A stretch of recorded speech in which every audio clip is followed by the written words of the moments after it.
Hi, I'm Reverend RADHIKA SUKUMAR-WHITE, and I'm one of the ministers here at Leichhardt Uniting Church. Leichhardt is a vibrant young adult community in Sydney's inner west, and we combine 4 mission areas of tertiary ministry to young adults, student accommodation, school discipleship conference, which is an annual conference, and an amazing worship service twice every Sunday.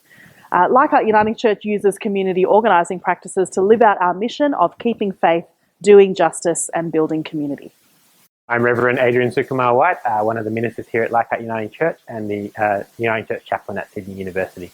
8 years ago, this community was on the verge of closing, and we used relational meetings as a way of building trust between a Tongan community, a university congregation, and 10 people in a morning service. Now we see a community of over 70 covenanted members here worshipping each week. Today, we use the practice of relational meeting to understand the faith, hope, and pressures of new people who come to our congregation. We use listening to inform our action in the community, as well as our new ministries here in the church. This is the 4th most atheist suburb in Australia, but we know that there are strong interests in this community around social justice, refugees, and we know the issue both inside and outside the community is affordable housing. There's an old Uniting facility on Norton Street called Harold Hawkins Court. Has about 110 rooms, but it sat derelict for about 10 years. We did some research and we found out that the height restrictions were what was making affordable housing unfeasible. So we did what Uniting couldn't do at the time, and we got organised.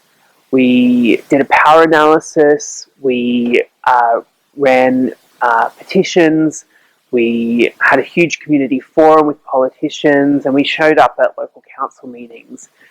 And through this, young people were able to share their testimony with people in power about what it's like to try and survive in the city with the current state of housing.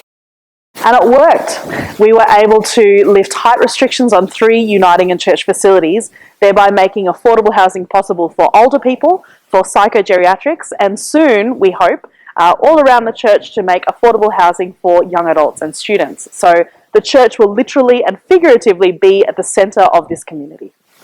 We have used community organising processes to match our gifts in music with our passion for justice to form a drumming corps for various public actions. We have helped to establish a refugee welcome centre in Callan Park, and we have reorganised ourselves for outreach to LGBTIQ people in Sydney. For the last 6 years, we've had someone doing the 6-day national training, including myself.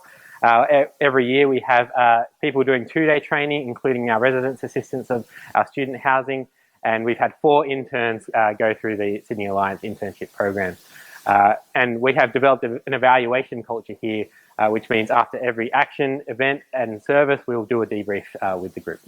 Now what we're seeing is young people, 19, 20, 21, who are part of our student groups, leading on the climate strike next week. I'm really proud as an organiser and as a Christian that young people are seeing their faith put into action through this church and through community organising.